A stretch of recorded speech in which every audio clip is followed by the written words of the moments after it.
Yan ay merong argument, merong pag-uusap na nangyayari kasama ni Jesus ang kanyang mga alagad.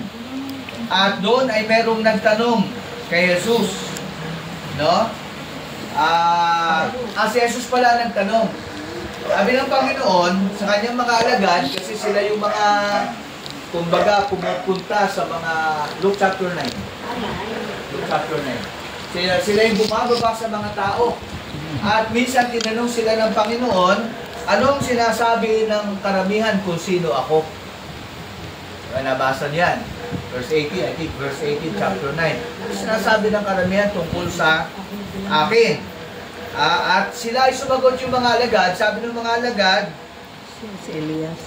Kayo daw ay si Juan na nagbabautismo. Alam naman natin si Juan ay pinugutan na ng ulo nung panahon yun. Ibig sabihin, nag-resurrect si John the Baptist. Ang iba naman nagsasabi na siya daw ay si Elias. Kasi alam naman natin si Elias ay dinagit ng Panginoon at hindi siya namatay. No? Ang iba naman ay nagsasabing propeta, si Jesus. At muli nagtanong ang Panginoon sa verse 20, ano ang sinasabi nyo kung sino ako? Tinetest ng Panginoon, ano ba talagang pagkakilala nyo sa akin? Talaga bang lubos nyo akong kilala? Kasi napakalaga sa isang mananampalataya, sa isang tagasunod ni Kristo na kilala mo ng lubusan ng Panginoon. Kaya yung tanong niya, binalik niya sa mga mananampalataya. Ano naman ang sinasabi nyo kung sino ako? At si Pedro ay sumagot at ang sabi, kayo ang Kristo ng Diyos. Kayo ang Kristo. Talagang natin ang ibig sabihin ng Kristo is anointed one. Kayo ang isinugo, kayo ang may mahalagang papel na gagampanan sa mundong ito. Alam naman natin kung anong papel yun. No? Ang pagiging tagapagligtas ng sangkatauhan. Then sa verse 21, agad din silang pinagbilinan ni Jesus at inutusan. At ang sabi ng Panginoon, huwag itong sasabihin kahit kanino. Huwag itong sasabihin kahit kanino. Bakit hindi ipapahayag na si Jesus ay Kristo? No? Kasi meron sinabi, no, huwag niyong unang sasabihin kahit kanino. Sapagkat ang anak ng tao, makita nyo, capitalization, no, ay kailangang magdusa ng maraming bagay at itakwil ng matatanda at ng mga punong pari at ng mga eskriba at patayin at sa ikatlong araw ay muling bubuhayin. So makikita natin na sa karanasan ng ating Panginoong Hesus, hindi talaga madali. Kaya nga sabi ni Warren Wiersbe, Christian life is not a playground. It is a battleground. At alam naman natin lahat, tayo mga Kristiyano, ay hinuhubog ng Diyos sa wangis ng Panginoong Hesus sa pamamagitan ng mahihirap na sitwasyon ng buhay. Kaya talagang kaakibat ng buhay Kristiyano ay ang dumanas tayo ng mga difficulties sa buhay. Kahirapan. Amen po ba? Amen. Kasi yan ang huhubog sa atin para lalo maging kawangis ng Panginoon. Kaya nga sabi ng Bible sa 2 Timothy chapter 3 verse 12. 2 Timothy 3:12. At lahat ng may nais mamuhay ng matuwid bilang tagasunod ni Kristo, daranas ng pag-uusig. So, Christian life is not easy. Amin po ba? Hindi yan madali. Sabi nga ng John chapter 16 verse 33, pamilyar na talata yan. Ano sabi ng Panginoon? In this world, you have tribulation. No? Merong kapighatian sa mundong ito. So, hindi ito puro masaya, puro kaalwanan. Sa mundong ito, kaakibat ng ating pamumuhay Kristiyano ay meron po tayong kapighatian. Merong mga pressures ng buhay. Amen? No, hindi pleasure. Kasi si pleasure, kadalasan, kaaway ang may padala. Pero pag pressure ang padala, no, bagaman minsan kaaway din ang nagdadala, pinapahintulutan ng Diyos para tayo hubugin. Kung minsan ang pressure galing sa ating kapwa, pero ginagamit ng Diyos para tayo patatagin. Kung minsan direktang galing sa Diyos ang pressure, pero bakit hinahayaan yun?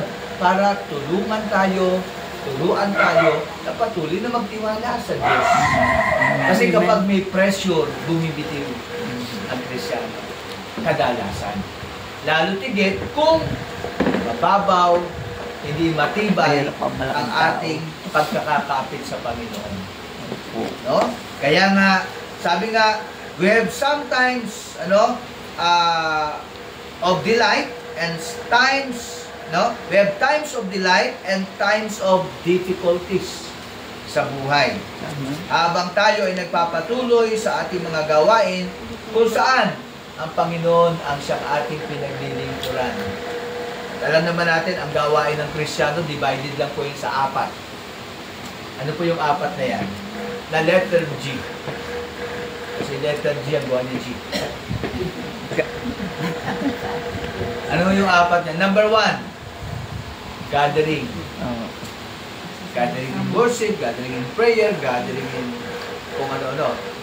Fellowship. So, talagang pagsasama-sama. Hindi pwedeng ang Kristyano ay hindi nagsasama-sama. Galit na galit si Satanas sa pagsasama-sama. Kaya lahat gagawin niya para sirain ang pagsasama-sama. Pagsasama-sama sa pamilya, pagsasama-sama sa iglesia, pagsasama-sama ng mga mananampalataya. Kasi ang number 1 na gawain ng Kristyano ay magsama-sama. Kaya nga sabi ng Hebrews 10:25, huwag niyong kaligtaan ang pagtitipon-tipon. Yung pagsasama-sama din. Tulad ng ginagawa ng iba. Sa halip, sa panahon ng pagsasama-sama, palalakasin yung loob ng isa't isa. Bawat talagang sino ba naman kung kayo nasa Katatayo ni Presi, kung kayo nasa Katatayo ni Ruben, no? Nakita mo sa panahon ganito, alam natin ang sitwasyon, wala ka namang kumbagay, sabi nga, pag sinuksok, ay madudukot, ay sinususok, kaluban na lang ngayon, ano, itak, ano, diba? Mahirap ang sitwasyon. So, as a Christian, bilang magkakapatid sa Panginoon, talagang sa pagtitipon doon natin ipinadadama yung pagmamahal ng loob. Diba? Kaya, gathering. Alam niyo, pangalawa pa rin natin gawain ay growing. Pagpapalago, pagpapatibay. Yun, pumapasok din discipleship, yung mga training, lahat ng ginagawa natin sa church. Pag hindi ito makakatulong sa growing, walang kabuluhan yun. Hello? Pag hindi ito nagiging daan ng ating gathering, di ba? Laging dyan yung nauwi, umiikot lang dyan sa mga ministry yan. And then meron pa tayo sa mahalagang gawain. Ha? Giving muna. Giving. Yes. Diba? Ay, yung pagbibigay sa Panginoon. Sabi ng iba, ay, hindi na kayo natapos-tapos ang pagbibigay, hindi mo nakakarating sa langit yan. Hindi ang giving naman natin, ginagamit natin sa Panginoon, ginagamit natin sa gawain ng Diyos. Kaya sa mga kapatiran natin na nangangailangan ng tulong, by the way, tayo ay nagsabi na kay Sister Dolor, usap-usap kami. Meron pa naman tayong pera sa Lemens. Lemens muna, sabi ko, sige, magkano pa ng kahit 5,000 muna para maitulong natin. Kasi talaga naman po alam natin yung sitwasyon. So, kami naman, nag-usap-usap din ng mga dito sa ating magagawang tulong.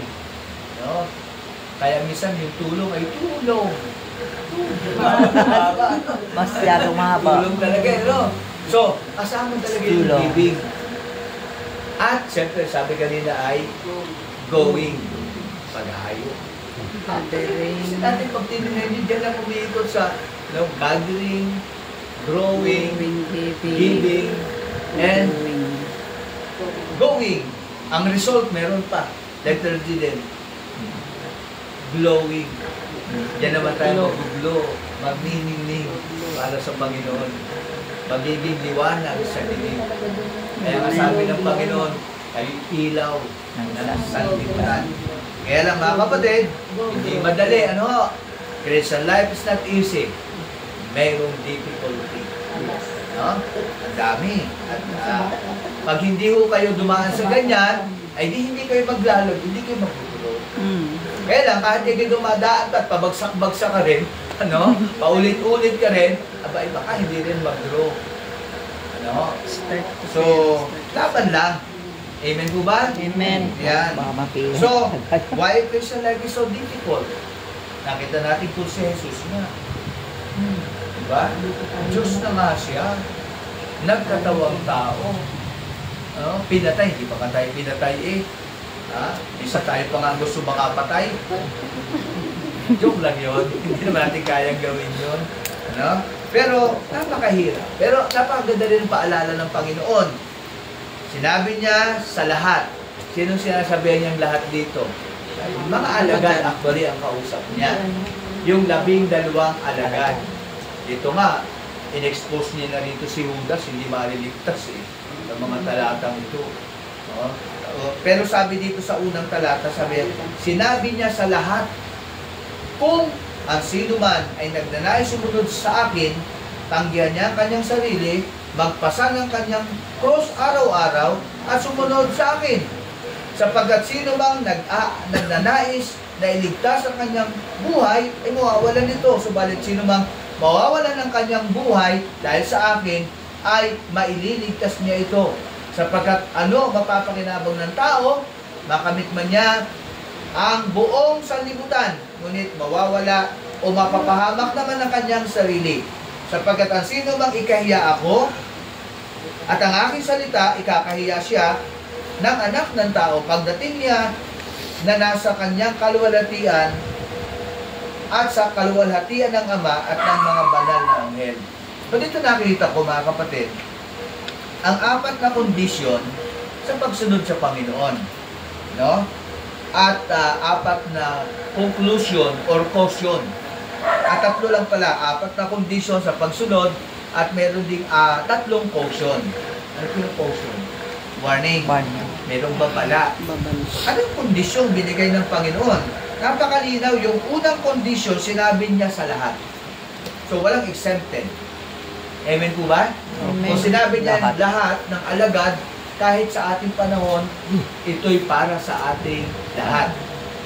No?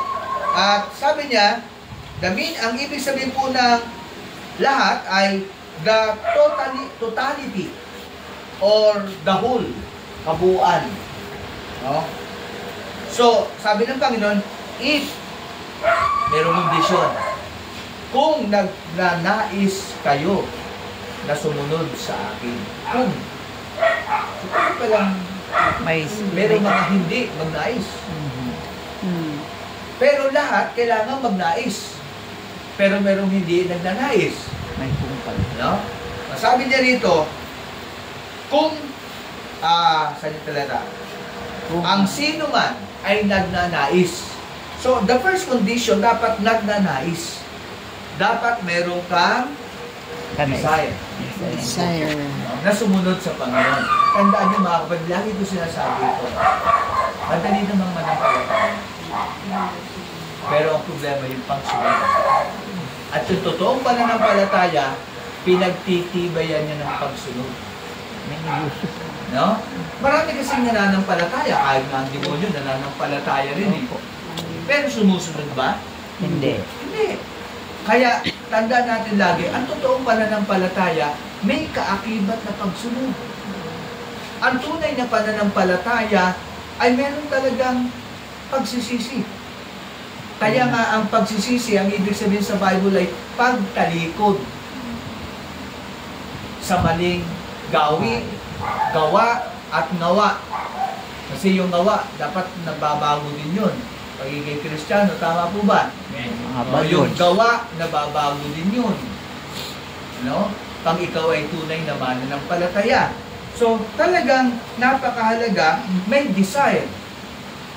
Pag wala kang desire, mahirapan ka. Kaya kung ang sino man ay nagnanais, kasi kung walang pagnanais, hindi ka makakasunod ng maayos sa Panginoon. Lagi ko na lang sabi ng mga kabataan, masa segue. no? Sabay kontra. Malilihis ng landas sapagkat talagang ang kaaway, ang gusto natin niya ay lagi tayong ilihis. So, if anyone would come after me, sabi niya, dapat let him deny. So, una muna, dapat may desire. Kaya nga, aayusin muna yung puso. Saan ba nagagaling ang desire? Sa puso. Sa puso. Kaya nga, the heart of the matter is always the matter of the heart. Diba? Sabi, the root of all problem is the problem of the heart. The root of the heart of every problem is the problem of the heart. Minsan deceitful din. Puso. Ang puso ay deceitful pa. Kaya napakahirap talaga. Kaya nga sabi dito, yung praise na would come, sino mang nagnanais na lumapit sumunod sa akin. Yung would come is the idea of intentionality and involves the will. Dapat talagang isip, kasama ang puso at isip na magkakaroon ka ng desire. If you have no desire in following the Lord, ano mangyayari?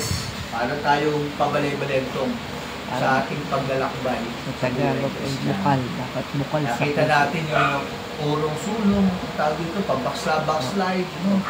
Yun, mahirap talaga na sumunod sa Panginoon, ngunit makakasunod ka laan kung meron kang desire. Yung bukal sa puso. Oo, desire. Nanaisip mo talaga. Alam niyo po, yung desire, hindi naman po yung nadidevelop ng agad. No? Tinili bata. Action din. Yan po ba'y naturuan yung agad kumain ng kanin? Di ba unti-unti? Pinipray mo din. Pinipray mo din. Pinipisa pa nga una. Nagsisimula sa sabaw ng kanin. No? Tapos lugaw. No? Tapos pipisa-pisain yung kanin. Hindi naman saksak mo kagad yung tutong. No? Ako, pwede sa akin yung paborito ko yung tutong. Oo. Okay na yun. Pero mga kapatid, ang desire, dahan-dahan. Pero hanggat hindi mo sinisimula, katulad ba, bata, dahan-dahan mong tinuturuan maglakad. Hindi naman pagkalagsam niya, nasaan yung bata? Nagtatakbo na, may pusod pa. May tiyanak yun. So mga kapatid, yung desire ko ay unang-una ninanais. Amen. You desire the sincere will of the word. So, lagi nga nagsisimula sa pakunti-unti, minsan nawawala, nagkanang-gana, pero kailangan mong gawin ulit. Pero hindi pwedeng mawala yung desire. At yung pagbabasa ng salita ng Diyos, hindi po pwedeng agad kay may pananabik, dahan-dahan. Kung gusto mo sumunod sa Panginoon, hindi naman kaagad na, sunod ka. No, agad. Kita mo, kahit mahirap ang sitwasyon, yung nga matagal ka na sumusunod sa Panginoon, pag nahirapan ka, pag puro gera ang iyong pinasok at pinaglabanan, nakakapagod din yun. Minsan iisipin mo, ayaw ko lang sumunod. Pero kailangan pa rin sumunod. Amen? Amen. So dapat may desire. Pangalawang, kung gusto nyo sumunod sa akin, ang sabi ng patanggihan ang inyong sarili. Deny. Denial. No? Deny yourself. Yan yung pangalawang kondisyon. At alam nyo, hindi mo madali yun. Tanggihan ng sarili. Tanggihan ng sarili. Tanggihan yung mga panahon masarap mahiga at matulog na lang.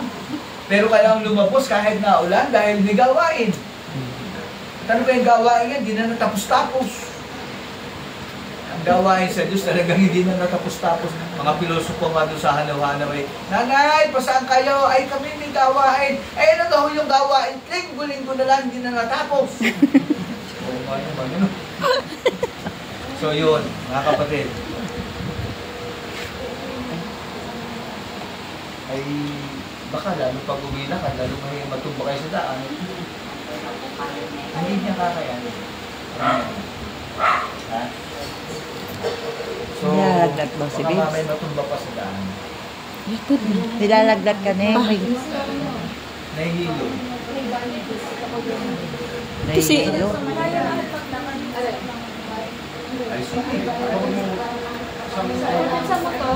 Ito si Lemuel, oh. Natin.